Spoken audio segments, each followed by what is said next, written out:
In the last slide, you were asked to find 20% of $125 so that she could leave a 20% tip. There are a number of different ways to do this, and I'm going to show you a couple. Let's remember that the problem is asking us to find 20% of 125. When I hear that I want to find a part of 125, I know right away that I'm going to need to multiply, because we learn that finding a part of a part is multiplication.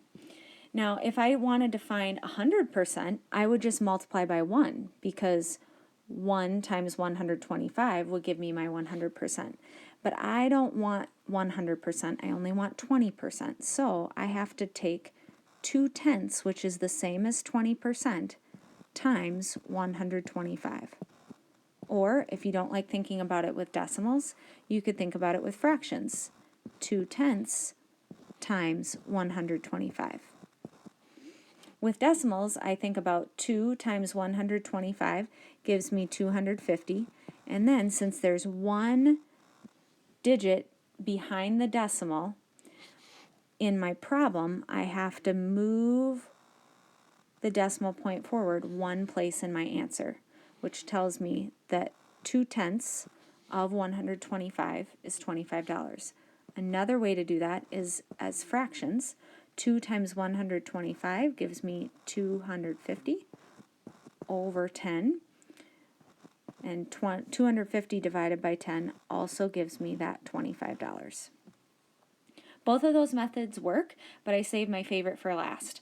I like to think about it a little bit more mentally. So when I think about 100%, that is the total cost, which was $125. That was an expensive meal that they had, so that's nice. She's going to pay. And to find 10% of that, I think about, okay, what do I do to 100% to get to 10%? I divide by 10. So then I need to do the same thing with 125. I divide by 10, and I get $12.50. Now, to get 20%, I just double that quantity. $12.50 doubled is $25. Now I found out that 20% of $125 is $25.